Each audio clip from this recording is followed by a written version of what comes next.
Yo, what's going on, everybody? I hope everybody's well, man. Thank you for checking out last week's episode, man. It was very important that y'all check out my homegirl Venidra's episode. It was great, man. Today we got my homeboy here, Fred Focus. This is episode 4, and we got my man Fred Focus. He's just a really focused dude, man. He's a great music video director, and he just does dope things. Not only that, he's also a photographer, and he's got some things coming up with that too. But we're going to get into a lot of stuff today. I just want to let y'all know that today's episode is going to be really interesting, man. We're going to talk about a lot of different topics, man. So hopefully you guys enjoyed the episode, and I'll catch you guys on the other end, all right? Thank you again for checking it out. Peace.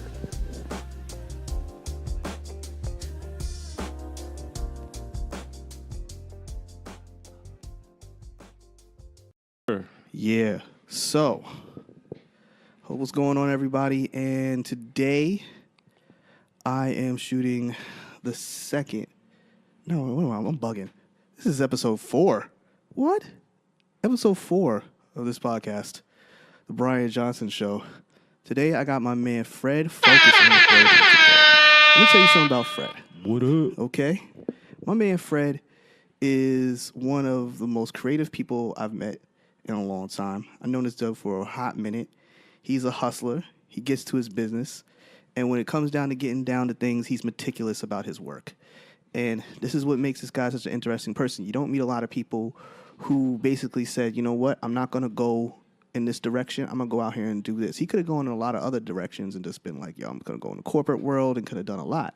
But he decided to go and chase his dreams, man, and do something creative with his life. And right now it's paying off for him. So today we're going to talk to him. So what's good, bro? Yo, what's going on, bro? Not much. Introduce yourself to the people, B. Hey, man, I it's hard. You're a tough act to follow, but you know, like my man said, I'm Fred Focus. I'm over here on my boy Brian's show right now. Yes. And I do a lot of different things, but right now I'm doing a lot of music videos. So that's where we at. All right. I like to call myself a director. Right. You know, I definitely put some time into that, and yeah, man, that's where we're at right now. We're reaching for the stars. So Right. It's a journey. Yes, it is. We on it. It's a big journey. When did you decide that this was going to be your path right now? Because I'm jumping right into it, I know. But we all got to start somewhere. And I wanted to go back and trace, but I figured, you know what? Let's jump right into it. When did you start deciding to do this? When I first started, I guess, looking into camera work, All right. must have been early 20s. Or like maybe I was 19, 20 years old. Gotcha. My brother was always a photographer. All right. And anytime he'd want a picture of himself, I'd always be the one to take it. So Right. I kind of started learning more or less how to take pictures then, but I didn't really have a passion for stuff like that I got at you. the time. And then some time passes, I ended up getting some friends who were in school for film. Right. At the time, I wasn't, but Right. that's what they were doing, and I would help them Gotcha. just creatively. So you kind of like happenstanced onto it. Yeah, definitely. It was just I always enjoyed being creative. Yeah. I've played so many different roles, like from songwriting Right. to hype man to DJ to I can confirm all of this. yeah. I was You know definitely what I'm there. I saying? seen Like, every moment of I've this. done all this, and I did it all passionately. Right, you know? right, Like it right. wasn't. I've always been that, and I know. saw that I had a knack for seeing things visually. Right. So I became part of branding teams for certain brands. Which is dope. Dope move, man. Yeah, bro. And you know, it kind of started with you know, all the Dubwork stuff. and Okay. when I was involved with all Camille Sophia stuff, you know, I was Yes. very directly involved with their branding and how they should drop and Did you find yourself at that point, like, you were like, okay, so let me run this back real quick. So around 19, 20 years old, you got people around you who are doing something in Right. that creative field, and you kind of happenstance into that. Now, at that point, I'm guessing you had probably just finished high school. Now, where are you from exactly? Someone was to ask you where you're from. Where you from? I'm from Washington Heights. All right. So All I'm right. from the Heights. The Heights. Yes. That's a fact. Pretty much raised here. I went to bounced around every school in the neighborhood up until high school. Right. You know, my high school's not too far from me right now. So Right. I've always been an uptown person. Right. And, you know, that's important to project out there, man. Yes, it is. Uptown niggas, man. Uptown. Now, when you were uptown, like you were growing up out here and stuff, did you always run into people that were just like in a creative kind of way? Because you said you were surrounded by a kind of way because your brother was a photographer. So did you like meet a lot of different people as you around my your brother way? actually went to Florida for the majority of my high school. So I didn't really have him here throughout that time. Okay. And I'm not sure. I mean, I think in the hood you find that there's a lot of creative circles. Yes, there is. And they manifest themselves in a lot of different ways, whether Word. it be legal or illegal. Yes, in the game or out the game. One or Right, the other. but the object is to create something out of nothing. Right. And I think it always stems from that in Yes. general. Yes, yes. And there's a lot of different ways to fuel that. But I think the common denominator for all us kids up here was like we were together in it. Yeah. At the very least. I always felt that about Uptown. Like they more so than a lot of other areas in New York, they stick together. Like you from Uptown, I'm from Uptown. We gonna ride out together and get this done. Like that's kind of a dope We tried, thing. you know, and I think like everybody, we fall short in a lot of ways. I think that's So we fall short in a lot of ways, but ultimately, I think we try to amplify that. yes. We yes, support yes.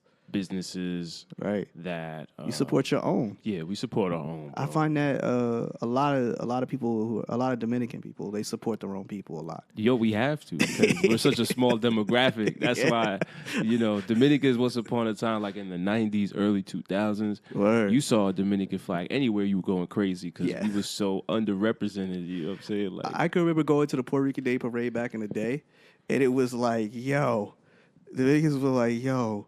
They wanted to run shop, but it was like such a small minority of them in the corner. They were just holding down this one bar, and everybody else is Puerto Rican. They looking around like, y'all better not come in here. We gonna handle y'all. Yeah. But it was not a dominant thing. And then I went to a couple of things uptown, and I realized like this is their home. This area right here near 179th, 178th is all and down. It's pretty much them. That's their land. You know what I mean? Man, that's definitely predominantly Dominican, and right now we fighting for that. But Yeah. right now that's what it is, and I think that's something that culturally we've always known that we have to support our own. And Right. If the dentist is Dominican, you go to that dentist's office. Word. You know, that's something that Jewish people got down packed. They got that lockdown, You know what my I'm saying? friend. We got a lot to learn. second nature we to can learn them. from those people Word. as far as sticking together and defending yourselves financially and shit. You know what I'm saying? Yes. Like, shit real. So you're moving into the creative field of photography and videography, but you're gravitating more towards videography if my memory is correct. I remember you being in a place where you were like, yo, I'm doing this, I'm shooting these videos and I'm doing this. And I remember one time I think I had a big terabyte storage unit. I think I Facts. gave it to you. You did. And you were like, yo, bro, you understand this thing is so good for me, man. Thank you so much. At the time I didn't understand what you were talking about totally. But then as I saw you progress and I start to see you grow into your creative mind of building a direction for yourself in the videography world, I understood how much that had meant to you because I knew that at that point you were like, yo, I'm going to go balls in. And something like that could help you out. And I didn't understand it, but now I do. I completely understand it, man. Word. Tell me a little more about, like, was it like you were just like, all right, I got my first video done. Were you just like, oh, my God, it's finally finished? Because I know that feeling for me when I get something done is amazing. How was that for you? I don't know if I could go as far as back as my first video that I got done. But I'm talking about your first, big one, I guess you could say. You know, this is one thing that I don't really project out there. I'm very hard myself. So there we go. Now she was starting to come out. Now get to know it, nigga. Yes. Fuck with me. Nah, but I'm very hard on a lot of people around me that are creatives, and I'm especially myself. Right. Because I know what I'm capable of. Correct. And it is a journey. So one thing that I find in our generation, especially, is a lot of people patting themselves on the back and over glorifying stuff. Yeah. And ultimately lying about shit. Do you think people want to be social media stars more than they want to be working people? Absolutely. Yeah. I think, but I understand it too, because everybody wants credit for what they do. Right. And a lot of the time, people don't get credit for what they do. Nah. And then I get it. I get why you would project that out there on your personal profiles. Right. But there is such thing as too much. Overbranding, should we say? Overbranding. Yes. Yeah. How This shit is annoying. How do you feel about watermarks on work? Do you think it's important? I think watermarks are not important. Okay. They're an eyesore, and it ultimately takes away from your work. Right. I think it's more important to actually go about copywriting your shit if you're that scared of it getting taken. I mean, got you. There's ways for that, and watermarking is cool, but all I gotta do is crop that out. I was thinking that the other day. I was looking at some photos I had done, and I was like, should I put my little logo on there? And I thought to myself, nah, it takes away from the entire photo. Well, you know, there's this one photographer, that Kevin Wong dude. He's super popular and he does it. So there's no real wrong answer with that. Like you could do it, and especially if you're doing event photography, I would understand. Right. But event photography is very important. I can understand that too. Yeah, if I'm doing like lifestyle, or if I'm doing a photo shoot for a brand, I mean, it's not gonna kill you. They're not going to accept it with your logo on it. Exactly. So you just let it fly. At this point. Just let it fly. If somebody steals it, call them a thief. Right. All publicity is good publicity. Yes, it is. So I've gathered here that you probably most likely you're very hard on yourself. You're very hard on the people around you and the work that you've done. When you were doing the work, who did you admire that you did see yourself? You know, you said you aspired to. Like I want to shoot something like this. Word. One of my early guys that I looked at, pause, was Dre Films. Dre Films, okay. Dre Films and Ross kind of like all of a sudden HD mattered when you watch their shit. Like, damn, what the fuck did they shoot this with? Like, all of a sudden you noticing a nigga pores and all type of shit. Like, this shit is HD, brother. Like, different. So, I think Dre Films definitely liaison that DSLR look and made that shit look spectacular. Yes. You can't mention him without mentioning and then I forget his name, right? Of course. At the Spike Jonze? Not Spike Jonze. No. Spiff TV. Oh, wow. Yeah, Spiff TV. Yeah. That was his right-hand man. Yeah. Or at least that's how it looked out there. Right. And it worked. Okay. Those were the two guys that were shooting Ross. I thought Ross at the time, for me, had the best visuals. And I felt like a lot of people's shit needed to look like that. Yes. I agree. Ross kind of like brought back you need good visuals to promote yourself. Yeah, absolutely. His shit was top notch, and Dre Films was leading that. Yeah. So that was my guy. And then on a more cinematic level, I loved Spike Lee. He's like the guy that I look at, and I'm like, yo, if I could have a career like him, I did it. My man was in his movies fresh. Right. He was known for being fresh, wearing J's. He even got to make his own Jordans. He put a look through. He gave East Coast minorities a story, man. Yes. Like he gave us a peek, or the rest of America a peek into what it's like for a young black kid in Brooklyn, Jersey, with New Jersey Drive. Like, this shit was happening in Newark. And these are things that, for the most part, stories that weren't being told outside of the news and the newspapers. So you had movies, grew up on movies like Juice, but with what I think what Spike Lee did with Do the Right Thing was a different kind of way of telling a story. Absolutely. And it kind of gave us a look into what creativity taking the hood and putting it on a creative level that is different from what everything else. You're like really showing real cinematic views, and I think that was a dope thing. I appreciate him for that because of what he's done since then, especially with Malcolm X, which is a movie that helped change my life. Was a dope movie to me. Yeah, and that's another great one. And I like you said, there's people that you aspire to, and that's a great thing to aspire to. Did you want to go right into filmmaking right away, or did you think like, you know what, I want to just shoot videos for now to figure out what's best for me? I've always had a passion for music. Okay. And you wanted to marry the two, in other words. Yeah, that's where it started. Yeah. Ultimately with music, and visuals was another way to express that. Right. So with falling in love with film, I definitely grew into that idea of shooting a movie. I do want to shoot a movie. Right. And I got some scripts, I got some ideas. Right. I got documentaries that I'm supposed to be working on. Nice. But right now I'm knee deep in music videos. And I love them. Right. So I'm not mad where I'm at. So I'm dedicated in my 30s to making these films. Right now Sweet. I'm going to be diving headfirst into this entertainment business and taking all the experience and taking it all in. Absolutely, man. So you're becoming, like you say, I always tell people that you want to see the most successful people. The most successful people are sponges. People who soak up what they're surrounded by. I think that's one thing that's always made you successful about a lot of things, is that you don't do a lot of talking. You do a lot of observing, and that's made you very successful, because I think you watched and learned more than you try to teach people. You're like, yo, I don't know everything. Let me just sit here and learn a little bit more.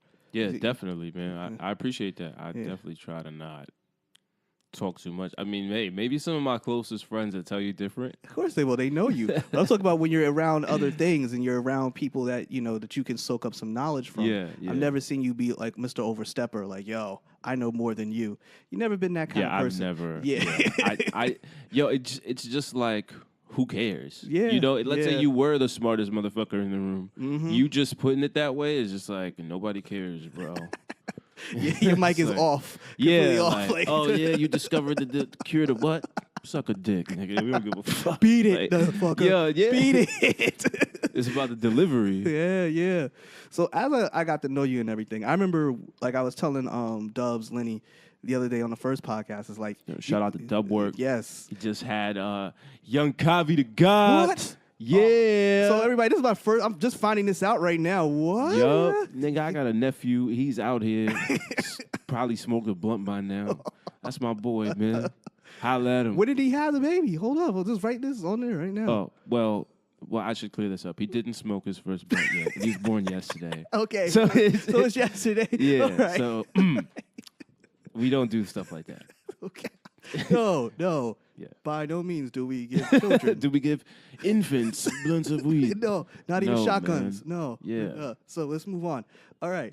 So, like I was telling him that day, you were a part of a collective of creative people. You were like in a tribe. Well, the tribe hasn't left, but I'm saying is the tribe was much like, it was just a lot of people who were just doing. Everybody was doing something creative.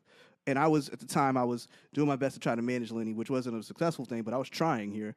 And I was around all these creative people. It was one of the most inspiring times of my life, where you, at that time, you were kind of like in that transitional stage where you were about to move to another level.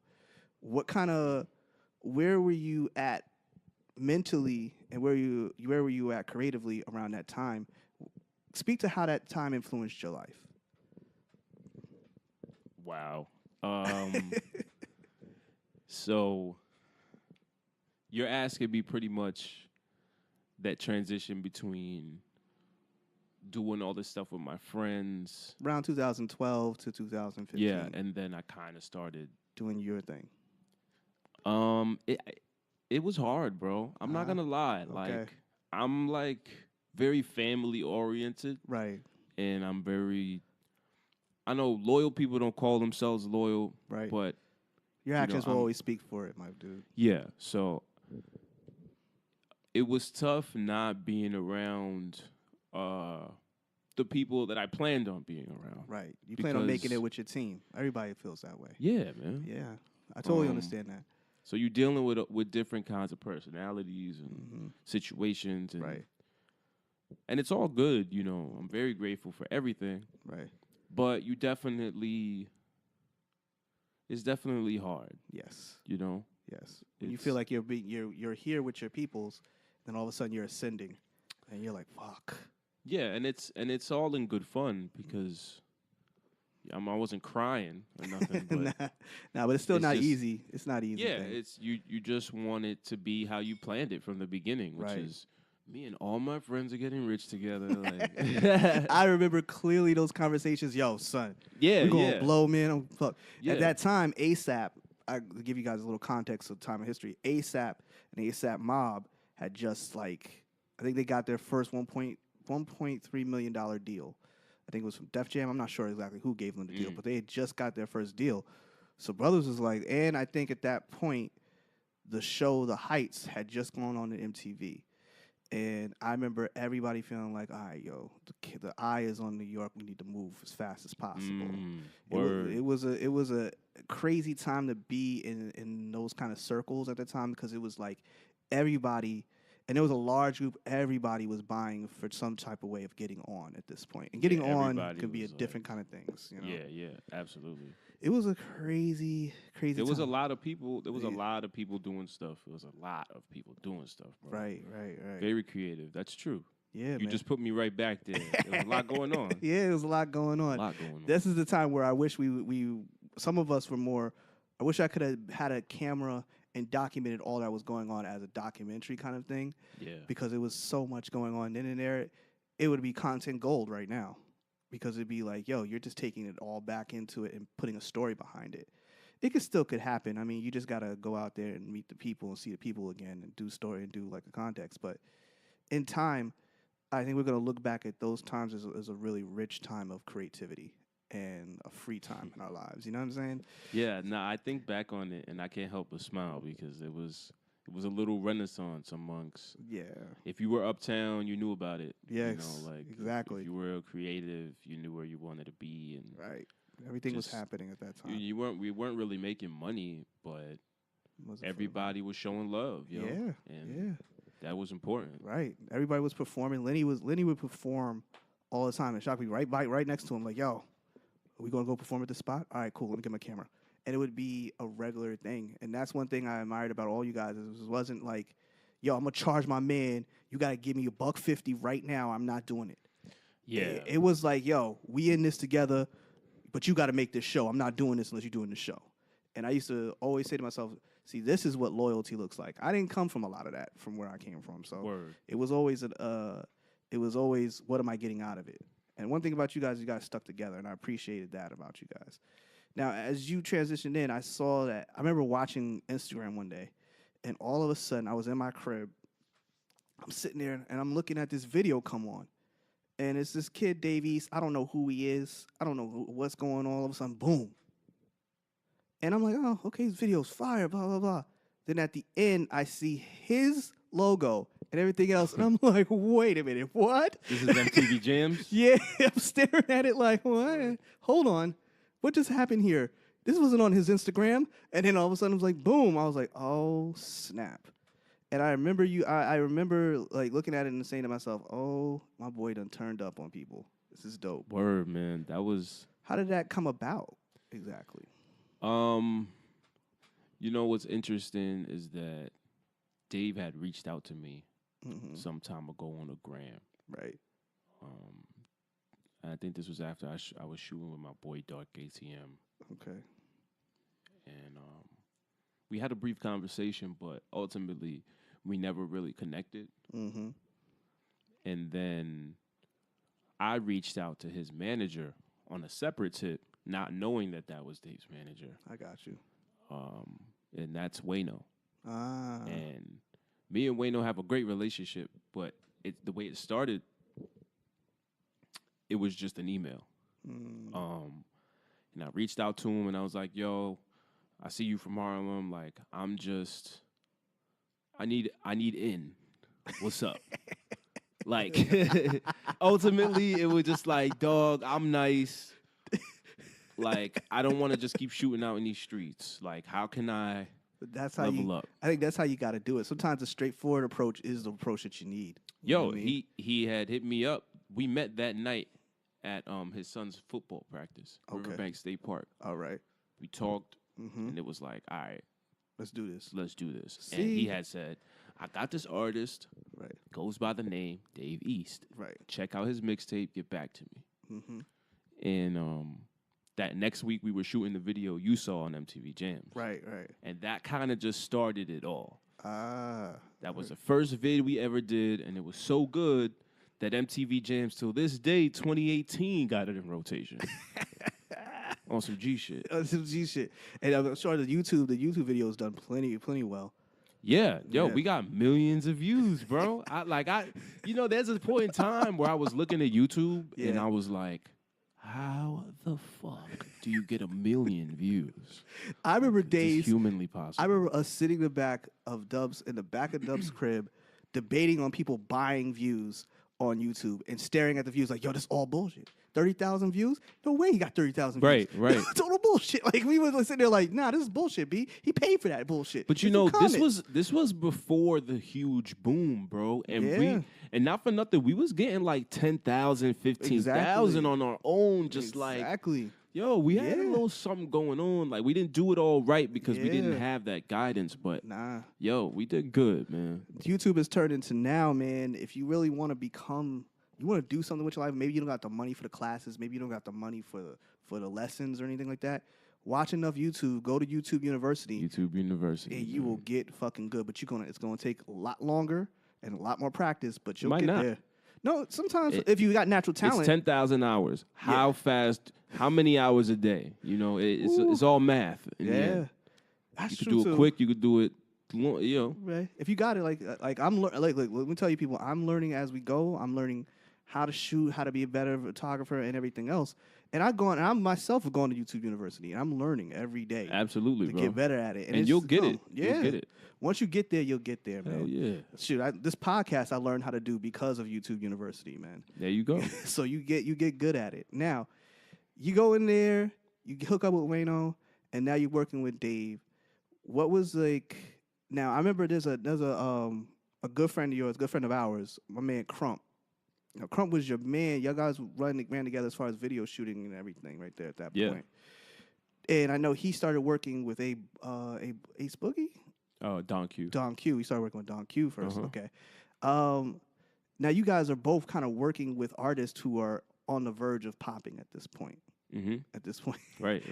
How has it changed from working completely with independent artists who came to you when they needed something from you to now working with these artists that are on the verge of moving and their street fame and their growth is beginning to grow exponentially? How is that working with them different for you? Well, you know, it was a different situation in general because with me and Dave particularly, Dave was still, he wasn't a household name yet. Nah, he was when moving. me and him got together. Right. And that level up for both of us happened together. Okay.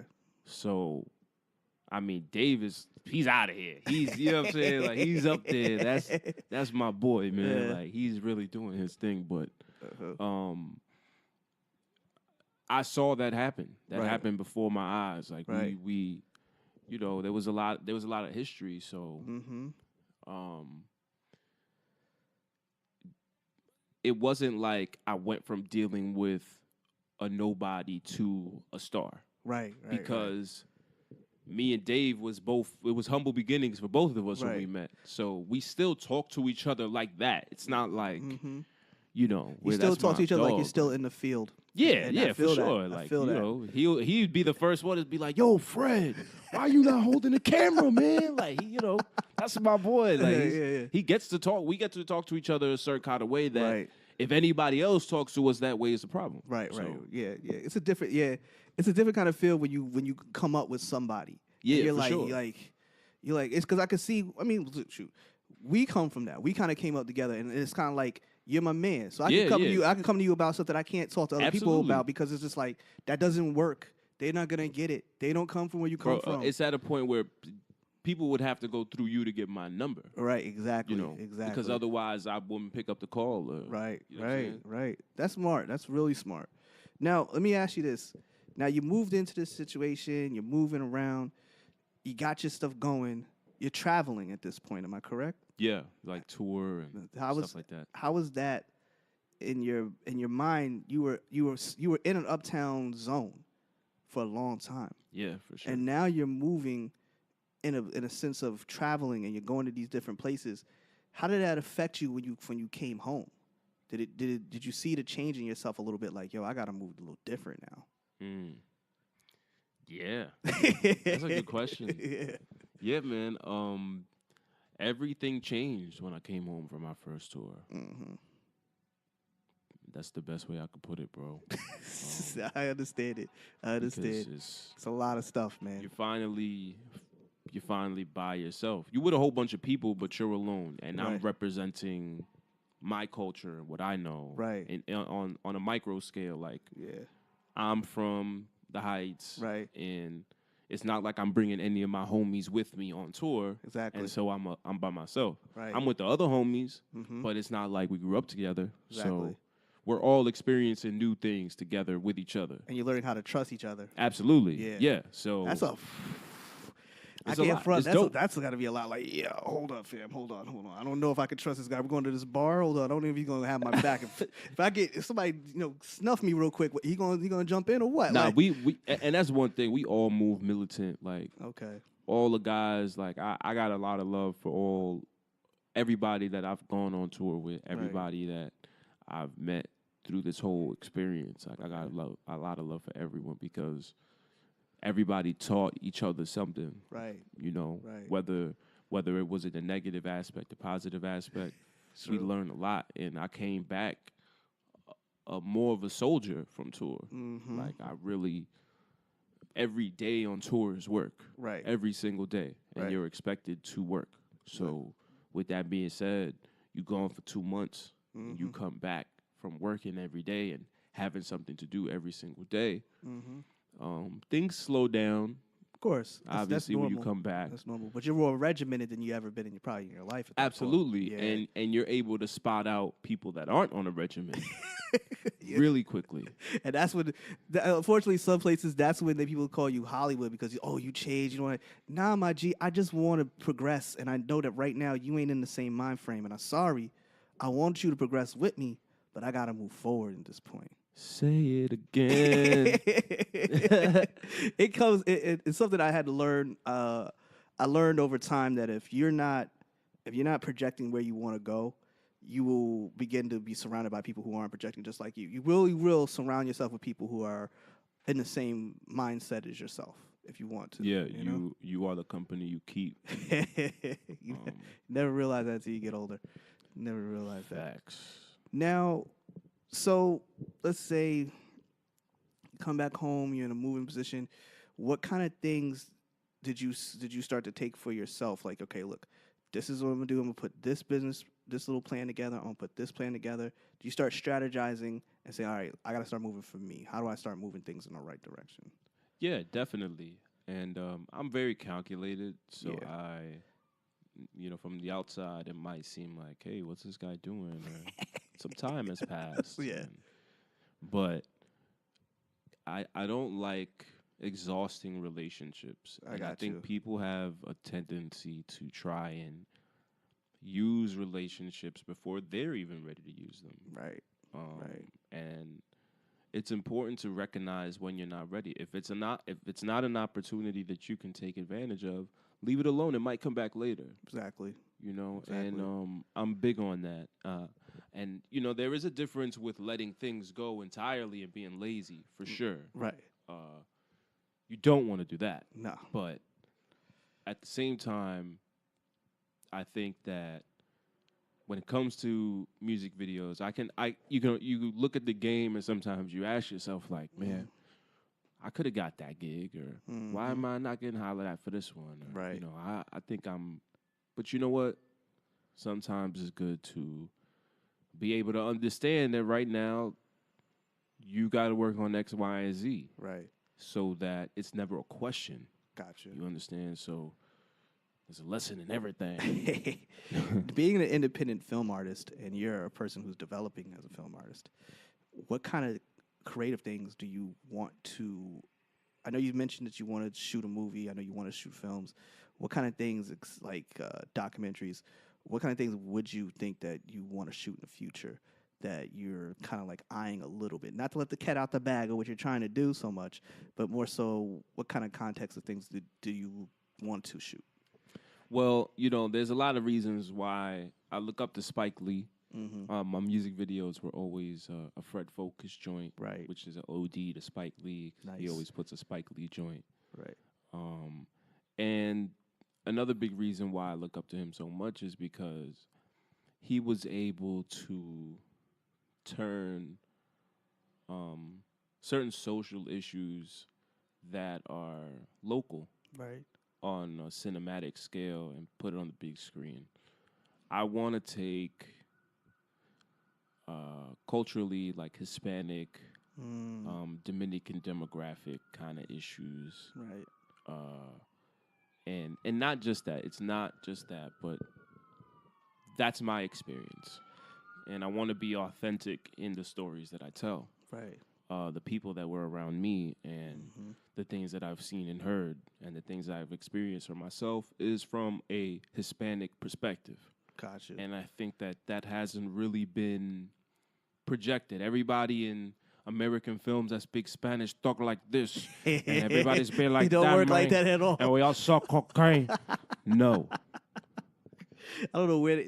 Scarface did a number on Yeah, and that was the worst Cuban accent I've ever heard. So let's talk about it.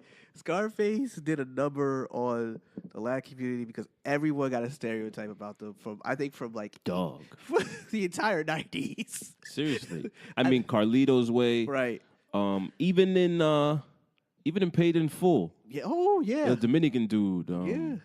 Paid in Full, the Dominican dude who basically were I think he. Wait. It was a Dominican dude who got no, it was a Colombian guy who got killed in his apartment, right? Nah, he was Dominican. He was Dominican. Oh, see what I'm saying? Yeah. But to everybody, we're all the same. It doesn't matter. Yeah, you're right about that. So we have to be very clear on that, man. Yeah. There's the Would you? and I'm not saying it has to be all Dominicaned out. I'm Right. not saying that, but let's represent Latinos and Hispanics accordingly. How do you feel about? I can't pronounce her name for nothing. Amara la Negra. Yes. How do you feel about her and what she's doing? She's dope. Right. She is dope. I mean, I've been following mean- her I knew about her story for a long time. I just didn't think I didn't know it was such a surprise to people. Yeah, she been popping in my neighborhood. Yeah. Like, she been popping. I don't understand it. She been had a hit. Yeah. But a lot of people can go both ways on that and Right. say like, oh, she's like beating a dead horse, or she's bringing up topics that are Right. kind of overblown, and this whole Black Lives Matter. Okay, but at the same time, what she's saying is true. Right. And there are Latinos that are underrepresented. I mean, even myself, I was raised in this neighborhood. I Right. was born in Dominican Republic. Right. Dominicans themselves mistake me.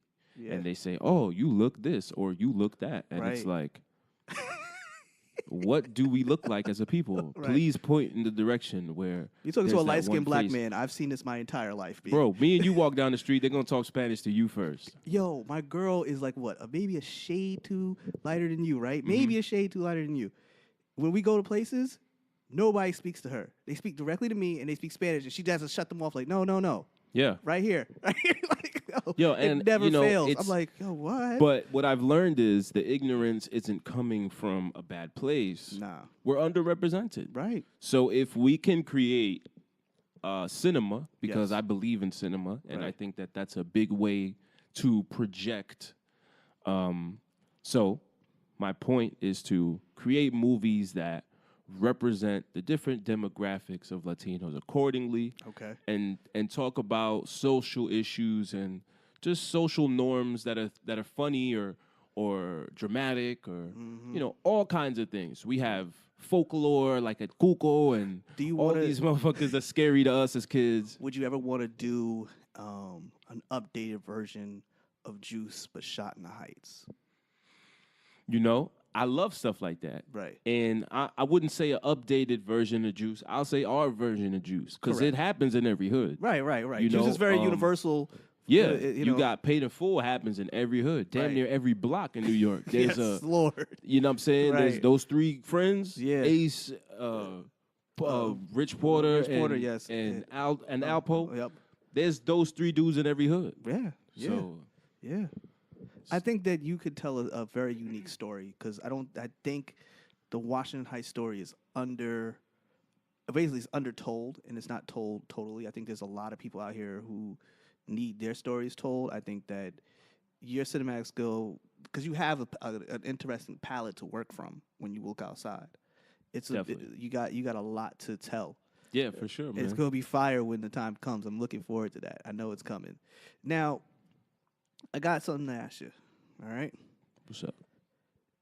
How has social media affected you these past, 5 or 6 years of your life? I think social media has affected me very positively. Mm-hmm. I have a lot to thank I got to you. social media. Yeah. For a lot of the things that happened to me. Mm. Because if it wasn't for that, I mean, it's always been hard for a young brown kid to get noticed, Correct. and it still is. Yes. But Very social true. media helps. Yeah. Social media definitely helps a lot, especially within your field. Absolutely. Yeah. You feel like you're able to get the consumer quicker? Yeah, I mean, it pays to be able to just shoot your own stuff and be able to upload it, and whatever happens, happens. You know, by the power of hashtagging and people liking it, Right. and in a city like New York where everybody knows somebody that knows somebody, so Yeah. it can come quicker than you think if and only if you're putting the proper work into your stuff. Correct. Because everybody's doing everything now, Yeah. right? I'm sure you've heard there's a million podcasts, but then there's a lot of motherfuckers that's making money in this shit. Yeah. So how do we maneuver? That's really the question. Right. When I decided to do this podcast, I thought to myself, oh man, did I miss the boat? I was always scared that I was missing the boat on something. Then I realized you can't miss a boat that you never made. If you didn't make the boat, you got to make your own way. In other words, there could be a million boats on that sea that you're looking out from that beachhead, but until you make your own boat will be a unique one. It won't be like everybody else's. You got to do your own thing. And you know what? Streaming is the biggest it's ever been now. Yep. The most mobile it's ever been now. Nobody even listens to the radio. All right. Nah. I mean, Not really. people are watching radio on TV now. Right. It's just so different. So who is anybody to tell you anything at this point? Yeah, man. Like, I told myself, I said, look, man, I'm going to do this. I said, I listened to Joe Rogan's podcast. I listened to Joe Budden's podcast. I listened to Charlemagne's podcast with Andrew Schultz, Brilliant Idiots. Those three are my favorite podcasts. yeah, I watched and listened to TED Talks. That's my shit. TED Talks are good. Yeah. TED Talks are good. I love TED Talks, man. Word. I can't name a bunch that I love off the top of my head, but even when I listen to Gary Vee, I don't know if you ever heard of him. Gary Vaynerchuk. He's cool. I mean, I honestly, I don't mean to make that sound because I don't have an opinion on him. I don't know him, but some of the stuff he says is kind of outlandish to me a little. I don't know. I don't care for him all that much as I used to. That's just my opinion, though. It's just not. A lot of the shit he says is not that groundbreaking. That's all. It's nothing that I haven't heard. If you grew up with your dad, yeah, you probably heard a lot of that shit already. Word. So, I'm happy he's doing it for the people that need it. That need it, for sure. That need it. It does come off as a little arrogant. And a little disingenuous. Yeah. Sometimes. I mean, maybe that's just how he comes off, and he Right. really doesn't mean it that way. Right. So I kudos to him, though. He's doing his thing I in his appreciate own culture vulture way. Feel me? I feel you. There's a lot of people who I can see who are just like they jump on whatever gravy train they can jump on, even when they don't need it. You don't need it, but that's an ego booster. As much as I try to say, I used to be so into what he was doing and a bunch of other people, and I just said to myself, when I started really looking at it, I was like, yo, all they're doing is reacting to the system. They're not contributing to the ecosystem. They just react to whatever the ecosystem is feeding out. I like that. And then they jump on it. Absolutely. Like, you have to be, if you want to do something really significant in this world, you have to be a contributor to the ecosystem. You got to put out something. You got to create something. Those are the people who will be remembered years from now. Yo, honestly, and I don't mean to cut you off. I honestly feel that a lot of whatever little bit of success I've attributed has a lot to do with a lot of the effort that I put into other people, Right. selflessly. Right. And I know you can attest to some of that. Yeah, I was there. Yeah. I've relentlessly championed for other people. Yeah. I've always been the guy cheering someone else on. Right. And I didn't do it with anything in the back of my mind, like, I'm going to do this shit. And then, like, nah, it was like, yo, I want my homies to win. And even though my path isn't clear right now, this person's is. Right. And I'm going to push them. Right. Because I believe in them. Exactly. So I think a lot of the stuff that I've gotten since then has been because of the selflessness in that's the karma my coming health. in. That's Yeah, the karma. word. I believe in karma, bro. 100%. I believe 100%. Karma is so important. I think a lot of the stuff that we did back then has paid off because a lot of us who were in those situations back then, we know how to move a little different than most people. For sure. Because we don't look at it as, all right, cool, you got a little attention here, but I know that takes a long time to even get you more attention. So you think you're going to pop right now. It's going to take a long time, my man. No matter how many visuals you put up, it'll take a second. Nah, for sure. I had a conversation with an artist recently, and he was like, yo, I'm going to do this video with you. Like, that guarantees that you're going to post it, right? And I'm like, I'm like, not really. I mean, I totally get why you would want me to do that. Yeah. But my videos going up have more to do with it being dope. Right. And I'm like, if we can guarantee that this shit is dope, then hell yeah, I'll post it. Right. And they kind of began to give me pushback, like, yeah, well, if I spend this amount of money with you, why wouldn't you? And I'm like, you see, if you cared about your video being hot, yeah, this wouldn't be a concern to you because our concern would be in the same place. Exactly. It's not a and conversation. And we would work on making this shit fire. Word. You know what I'm saying? So it just shows, like, sometimes people want to do it to be lit, yo. Like, people, I mean, like I think I said earlier in this podcast, social media has got people thinking, just because I got a dope photo, just because I got a dope video, I should be dope. Nah, man. Like, I don't care if you got 1,500 followers or you got 15,000 followers. My G, your quality speaks for itself. Yeah. Low quality will always end in low results. If you want good quality, pay for it, be patient, and move forward with it, and trust the process. Look, as much as you might have jokes on the trust the process thing, trust the process is real. Trust the process is real. Every person I know who's ever done anything with success has been patient.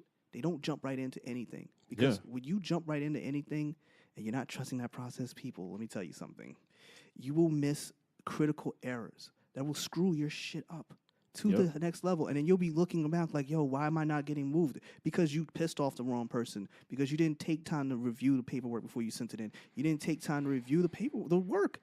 Yeah. Take your time, man. Be patient. And it's hard. It's easy for me to say that, but look at me here. Yeah, I'm still learning that myself, bro. Yeah, it takes time.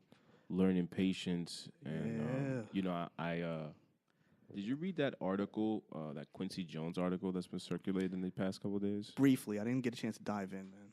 Well, read that shit because, everybody's talking about all the scandalous stuff that's in there. Right. There's one sentence that stood out to me the strongest, and it stuck with me, and that was, when you start chasing money, God leaves the room. Yes, he does. That's interesting. That's a dope fact right there because it's true. It's super true. That shit stuck with me, bro, because I've been chasing money for a little bit. We all chase mentally. Money. I've been, and I just realized right now that it's like, whoa. Yeah. This isn't about money. Mm-hmm. Yeah, we got pressing matters to handle. They will get handled. Right. Let's get passionate. Yeah. And I had to really stop myself and think about that sentence over and over. I'm glad that article dropped because I needed it right at that time, bro. Like, you feel like, I always say, if we all at one time are a whore to $1, no matter how paid people are all whores to $1, because if we weren't whores to $1, we just go out and follow our passions, didn't care how much we got paid. But we all need to make a living. So at the end of the day, you're somewhat a whore to $1. And I know I've chased dollars all over the place. But the one thing I came to realize was like, I can't be a full-time whore to you. Yeah. I mean, I can't be a full-time whore to that thing. I have to go out and do what I need to do for me because my happiness has to count more than the buck. And I got to be happy with what I put out there in the world. I got to put myself to rest every night. And I want to make sure that I'm not just out here slaving for $1 and never being happy. I can't do it. yeah, I've the past 2 years, Kind of toiled with that. yeah, I had to, Yeah. I've dabbled in keeping my happiness because it's important and just being out here and being an adult and It's real. it's tough, especially now, I think, because at the very least, people had each other more. I think now social media is a ringer, and it can help, but it can also hurt. Yes. It's weird. Social media makes growing up a little weirder. Oh, yeah. I kind of noticed this. Yeah. Noticed it. It's a lot more. It's either you got a lot of pressure to be a certain way or you got a lot of pressure to keep up appearances. Yeah. That is a problem. I think And life is ups and downs. Yeah. So yeah.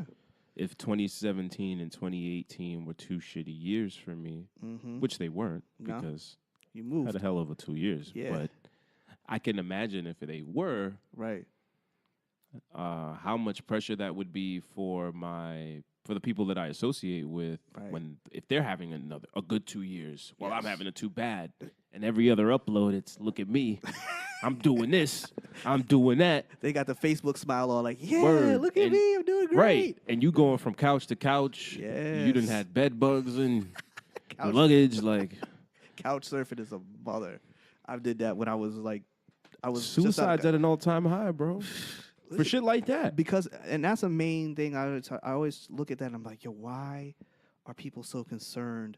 It's like if you take yourself off social media for, I think the longest I did was I did almost 2 months with no social media, and it feels weird when you disconnect that far, when you get that far removed. Yeah, Because you're like, because everyone else is still there. yeah, and you're like, people are talking to you about things you have no idea about.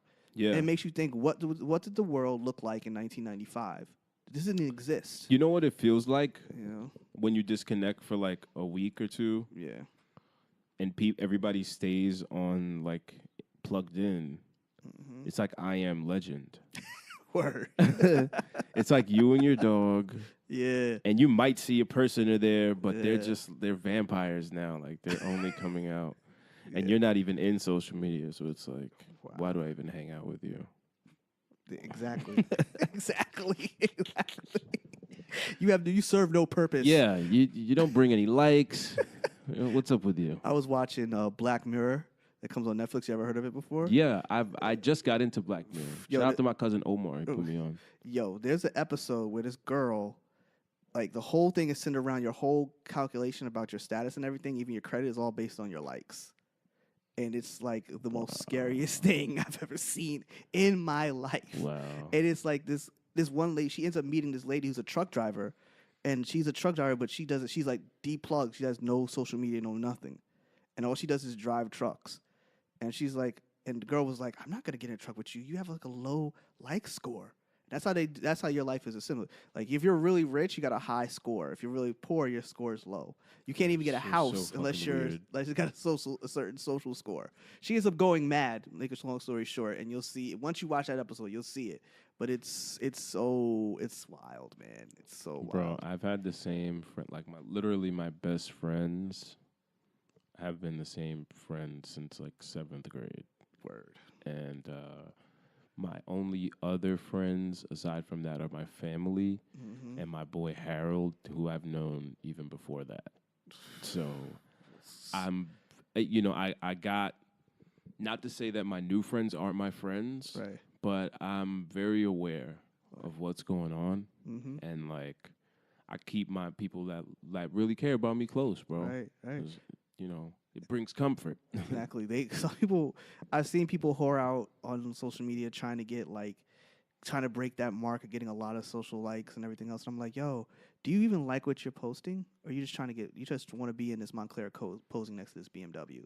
Oh, yeah. That's Yo, and you know what? We're all guilty of it because I'm going to be real with you. I've done it myself. When I get a pair of Yeezys or some shit, I'll be like, where can I stand to take this pic real quick? Like, all of a sudden, I'm looking at things a little different. I think I love this staircase, man. I think I get a pic of me right here. Yeah.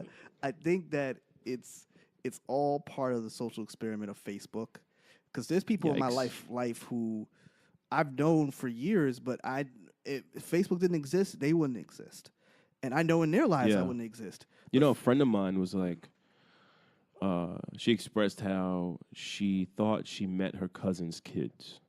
Oh wow. And she didn't, and they were like 5, and she's like, yo, I've seen you guys since you were babies. Mm-hmm. And she went over to her house, I think it was like last year or the year before that, and her cousin was upset with her. So she's like, yo, what the fuck? Why are you mad at me? How are you? Right. And she's like, yo, I haven't seen you in 5 years. You've never met my kids. And she was like, wait, I mean, you know, I follow you on social media. I've watched these kids since they were sonograms. Like, I had to have seen them. Yeah.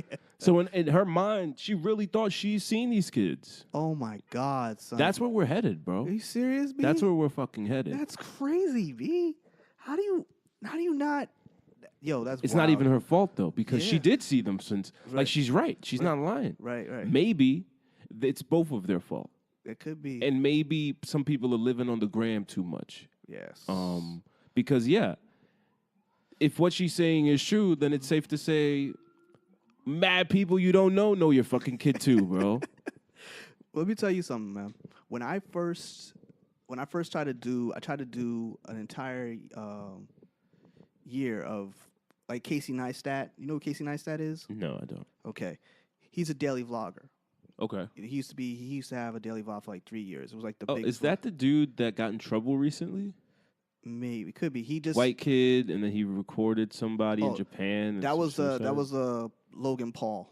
Logan Paul. Oh yeah, I hear he's like a real piece of shit though. Yeah. The whole his brother, him, everybody, just pieces of shit. Yeah, just like totally. Yeah, like, I'm fucking privileged. They don't care about nothing but themselves. You can automatically see it. Well, Casey's a different story. Casey's a filmmaker who decided to go full time with vlogging, and he grew it to, I think he's at like 9 million followers at this point. Wow. And he built one of the best channels ever. He sold his technological company called Beam. Mm-hmm. He sold that for $25 million to CNN. He made money. Jeez. He went ham. But the thing why I'm bringing him up is he said, look, if you want to do something, you got to do it every day. So I decided I was going to do this because I was on my motivational speaking. I was going to try to become a motivational speaker and a life coach. Yeah. So I was trying to do it every single day. And what I came to realize is getting up, trying to talk about something, trying to do something every single day, motivational wise, you can't be that way every single day. Yeah. You have to have a change. I began to see how social media was fucking with my life. I would go to sleep.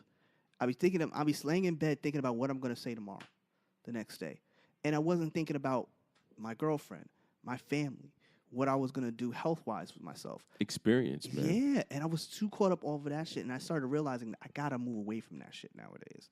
I got to be more focused on doing than talking the here and now. Yeah. Well, I totally agree with you. Mm-hmm. I think a lot of my lessons that I've learned are through watching other people go through stuff, right, or going through it myself, obviously. Right. But when I travel to different countries and mm-hmm. you see different, people living in poverty or right. people living above your means and mm-hmm. how they treat other people, I think all of those interactions, a lot of the time, have lessons in them. I've even gone through certain things, and I'm sure a lot of people have done this. Right. You'll go through some shit, and you'll tweet about it. Yeah. You know? Twitter was a mother back in the day, man. Yeah. But, here's the thing about me, right? Like, I'll go through some shit, right, and I'll really try to find a lesson in it, right? Yeah. And then I'll come up with, like, a super good quote. I'll tweet it. Yeah. Get like fucking 50 retweets. And then the person I'm talking about is like, you know what? Fuck you. Like, I'm like, yo, it wasn't even like that. Like, I'm not even trying to throw shade, but that was really the lesson that I learned in this shit. Like, yeah. you know, like that's really a quote. It's no names. And people are like, word, yo, that's true. Retweet. Before you know it, it's lit. There's one individual who just wants to bomb on your whole shit. Like, you talking about Right. me, motherfucker? Yeah, or it's like, well, you know what? That situation with you did kind of teach me that. I'm not gonna lie, but I'm not subbing you. I swear. Yeah, that's crazy. You have to explain that to people. Like, I'm not trying to sub you. I know we live in an era of sub, but I'm not trying to sub you. Okay. Relax. Yeah, it's subbing is weird now. Like, you'll talk to somebody. I've talked to people, right, and then you'd be like, "Yo, are you good?" Like, obviously there's tension. Right. And you're like, "Yo, are you all right? You good?" And they're like, "Yeah, I'm good." And then you see like a fucking meme 5 minutes later that depicts like, you know, that I'm a piece of shit. And I'm like, well, I just spoke to you, dog. You're only good for that 10 minutes. Don't you? Yeah, like, yeah, nah, we good, man. And then, you know, they hung up and then talked so much shit about you to whoever. And they got on their feet and just said, yo, on that note, PSA, man, pillow talking is turning into a motherfucker. Y'all niggas have to be very careful about what you talk to your girlfriends about. Drake. Yo, yeah, Marvin's Room. Marvin's Room. Y'all niggas is crazy, man. Now, when I first heard that song, I was like, oh my God. No, This is niggas crazy. Breaking all man rules. Yes. Look, here's a rule. When you pillow talk, let wifey talk about her friends. Don't talk about your fucking friends, bro. Because we're dudes, bro. They don't think like us all the way. It's just not the same. Yeah, I've been guilty on both ends, but I've also had points where I talked to some of my bands about something. I told them, I said, yo, B, don't tell nobody, man. I don't care if they got a fucking hot needle to your eye. Don't tell them nothing. Facts. And he goes back like, yo, I mean, like clockwork. I told this girl in confidence, and she goes back and tells the other girl, I'm like, I told you not to say shit. Now they're calling me. I gotta cover the whole thing up for you. You know, and bless is the man who only deals with that in his teens, because you could break up a happy home in the late 20s talking some bullshit, man. You can break up a happy home at any age. Your late 20s, when everybody's trying to lock down something for white, it's over. Bro, it's over. They will burn the bridge, and then go burn the city afterwards, bro. Yeah, exactly. Yo, all for some pussy. Relax. Word. I think there's a lot of people who, at the end of the day, listen. I've been a savage. I've gone on my super hunting ways. I need to look. We're wolves, man. Wolves by nature. We pack up. That's why we always roll with each other. Absolutely. But there comes a point in your time in your life when your loyalties have to be with your man's them. And you got to be careful about what you've done. I remember back in the day, there was something I said, and I remember Lenny and a bunch of other people called me and was like, yo, B, you didn't need to say that. You shouldn't have said that to her. Oh, cool. I don't mean to cut you off, but I just got Legendary's at 1 million views. Fire! Yeah. Bang! Just hit me that. That's what's up. Yo, yeah, man, like, I didn't even get a chance to even go there. Like, hold up, man. Hold on. I'm sorry. I literally just... It's all good. My bad. I just need to ask you a quick question, though. Yeah, what's up? What are we doing in 2018? Where are we going? That's a good question. 2018, man, there's a lot going on 2018, bro. So it's a two-part question, though, before we go. Where do you see your video career going as far as videography in 2018? And where do you see the industry itself going? Oh, cool. So I'm breaking further into the game. Right. I want to bring in more artists into the game. Okay. And I had the opportunity to make history with my friends. Right. That being Dave and Wayno and Franchise and Don't Like Cheeto and all the people associated with that. Right. Shout out to them, yes. Bully, Shooter, yes, all those good guys over there, Prav. Like, that was dope. Just to be able to be mentioned as one of the guys that helped put New York back on the map, on the rap scene. Yes. Growing up listening to rap. You know what I'm Word. saying? Like, is this is euphoric, bro. Like, and I'm not. This is me not patting myself on the back. We spoke about this. yes. But I was so blessed and happy to be a part of that journey and to Right. play an integral part in it. Gotcha. So with that being said, I want to continue doing stuff like that. Okay. I want to keep representing New York, and if I can, be a vessel for new artists to continue breaking into the game and having the same amount of impact as Dave, if not more of an impact than Dave. You know, and it comes down to the hip hop culture that ultimately saved my life. Yes. Because this shit is dope, bro. It's your legacy. That's a fact. Yeah, legacy is damn sure important. Where do you see now with so much streaming going on? Now we got a lot going on as far as like YouTube is going Yeah, on right YouTube now. and Netflix and Netflix Facebook wants building- parts. And Yes. Do you feel as though you need to start a vlog for yourself, a documentary kind of style vlog where you're documenting your growth into the business and how you're doing it?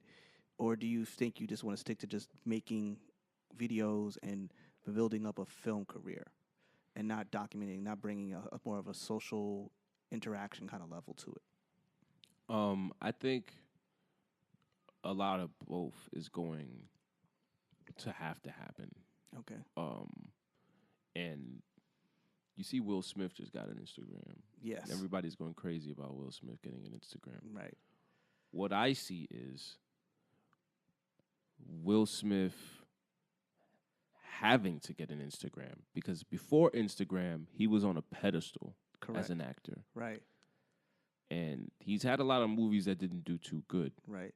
This last one, Bright, that I saw on Netflix was actually pretty good. People are not catching on to it. It's debatable. I don't know. It was a little cheesy to me. My girl didn't like it either. It's like, I get it, Yeah. but it's a little insulting that you're going to put a jersey on an orc and make him sell weed on the corner and not call him a black person and give them our plight. And, All right. you know, Right. I get it. Yeah. But no thanks. I got you. You know what I'm saying? Did you enjoy the I'm story? the guy that respected Spike Lee. All right. There's better ways to do this shit. He could have done it a lot better. I understand where you're coming from. I understand what he was trying to do with it. This ain't fairies and orcs, my nigga. Niggas is dying out here. Fuck out of here. You know what I mean? For real. I understand what you're saying. I liked what the storyline was, and I like the reasons why he was trying to do it. Maybe try to give it a little of a different kind of flavor from a different point of view. So I understood the artistic value of it. I understand your issue with it from your like, why do you need to do that? Yeah, and that's my beef with the director. It's not with Will Smith. Right. Will Smith, however, you know, it wasn't, you know, I grew up on Will Smith. I loved Will Smith. Fresh Prince was my favorite show. Will Smith was my favorite actor growing up. Gotcha. So with that being said, this shit isn't impressive. I understand. Bright was After Earth was Ooh, After Earth was terrible. Terrible. That was a and terrible you know what? movie. I liked After Earth. Why? Because I'm a huge sci-fi buff, so I'm good. I'd watch that again. Are you I'm ready huge for- with sci-fi. Sidebar. Did you see Alter Carbon on Netflix yet? No. You need to watch that. It's It's pretty crazy. Alter Carbon is pretty crazy. And I'm just ready for the Solo movie. I don't know if you saw the last Star Wars. I haven't. I did, but I need to watch it again because I wasn't paying attention. Okay. I'm big on sci-fi though, man. Okay. Believe me. Okay. I'm more into the alien side I of see. things. You If, feel me? if I could get visuals here, you can see right now in the man's script, he's got model aliens going on with the Predator, fire with. We got the modern ape, right yeah, there. Planet of the Apes. right we there. got Yes. the new Caesar, and we got the old Planet of the Apes, which is actually her grandfather. Is So that anyway means enough geek stuff. No matter about geek stuff, man. This is influencing your stuff now. Like I was saying about YouTube and everything. Do you see yourself going down the route of making a YouTube movie? Yes. Okay. I would like to do a YouTube short I would be more concerned with joining a film festival. That's more my thing. More thing. Okay. 2018, I'm also trying to have a gallery for some of my photography that I plan on doing. Sweet. I have a coffee table book coming out Nice. in the next 2 years. Nice.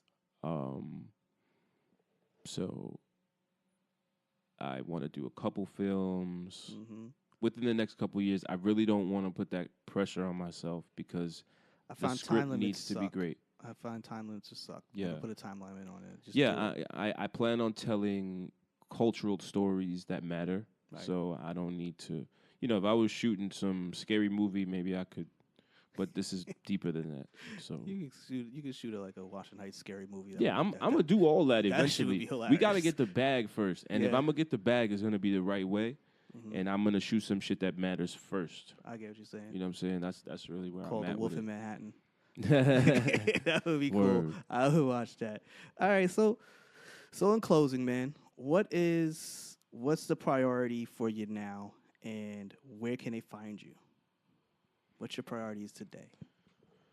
My priorities right now are to complete the mission of being the best music video director in hip hop. Okay. I need to win some kind of awards at some point. Right. awards are important for who. If you ever being acknowledged as a creative is something. I hate to tell you this, but every creative wants to be acknowledged, whether they want to admit to it or not. I mean, it's and I think for me, it's more about making my parents proud. I kind of went a whole different route, and I dropped out of college, and I understand and stuff like that. And I just want to be able to have them enjoy some of the work that I'm putting in, because I know as first generation immigrants, they're not used to seeing this type of stuff, and it's weird to them. Yes. That I don't have a conventional job. Right. And they're just kind of like, well, I hope you're okay and you get insurance because this shit, you know what I'm saying? I got a messed up ankle, and it's like, dog. Yeah, these things are so traditional. Important. Yeah, man. So it's never easy. Never easy to take this route, man. Yeah, and I know that if I don't make millions of dollars, that's fine by me. If I can at least get some awards my mom could hang up somewhere, she'll be okay with that. And I think you'd be good if you pull home and God allows you to make like a $250,000 a year. I think you'll be okay. Yeah. No, in all seriousness, I honestly, like, I don't even. These days, I haven't been worrying about the money, even though sometimes I should. Yeah. I'm really more worried about losing my passion. I really want to keep the flame going, and there's a point in time where I just go outside and shoot on my own. I don't really need anybody to tell me what to do or pay me to do some shit. Like, I think that right there is what makes anyone successful, is when you just do it because you love it. And I think that's what's going to separate you from a lot of people, my G. I think that you just keep going. And me personally, I support you 100%. But I think everybody who is around you today, who still knows your phone number and still calls you without asking you, can you do something? I just say, bro, come through. We're going to have some drinks. I think those people see your vision. I think you're going to make it, man. All right, so where can they find you? Well, my Instagram, Twitter, my social media handles are I am for focus. Okay. So you can find me there. My website's under construction. It expired and some fucker took my name. Don't you just love when that happens? Yeah. People are in the business of taking website names and waiting for you to hit them up, and they barter with you. It's like they hold it hostage and shit. I own Circle Success. People have hit me up, and they're not trying to give me. I'm like, yo, I want money. And I want real money if you're going to try to get it from me. We're not going to barter nothing, buddy. Right. Well, yeah, somebody has my website, and so I might have to change it. So I don't want to drop a website name until I figure that part out. I feel that. But you can find me on the gram. All right. And you find me on Twitter. And they can do business with you there if they want to find you on there, if they want to do business with you. Yeah, you can find my email. Look, if you hit me up on a DM and ask me for my email, You're not using Instagram right because there's a contact button Yes, that there gives you is. my email, Yes, and there I'm is. not going to respond to you. Yes. I totally have no words. I totally feel him 100% on that Yeah, one. don't be an asshole. Follow the directions. Press the It button. says contact. Use the contact. Not everything has got to be done through a DM. It's a very Yeah. I prefer emails because emails are really well. They really work well. Emails are cool. I mean, hey, DM me. Fuck it. Yeah. Just do what you want. DM me, but be sure that we're going to communicate from this point on through via via email. email. Just know I'm sending you that email in the DM. Right. If your email is funky, we ain't going to do much business. Word. Trust me. All right. So thank you very much, man, for coming on the show. I really appreciate it, man. Thank you for coming on. I know you're a busy man, and I really appreciate the fact that you came on here today. And is there anything that you want to say to Definitely, anybody? man. Nah, I appreciate you, bro. All right. This is dope that anybody even gives a fuck about what I want to say. So I think that's always dope. I think listen, man. I think you've always been a well-spoken dude. You understood things from a macro position, and you understood things from a very wide position, and that's really good, man. All right, so at the end of the day, this is episode 4, man. I'm with my man. Episode 4. Who was on episode 3? Episode 3 is my girl Venedra Williams, man. Venedra Williams was cracking. She is what you can say. Yeah, she's a beast. That's all I can tell you. She does what she does. All right. I heard you got an episode with Dubwork. Yes, that's the very first episode. You should go back and listen to that, man. That's out. Yes, that's out. Oh, I'm about to listen to all these joints right now. Fire. Word. And so should you, everyone else. Okay, anyway. Facts. Yo, all right, so I'm going to go take some photos, man. Go work with my man here. Everybody else, take care. Be safe, man. And stay the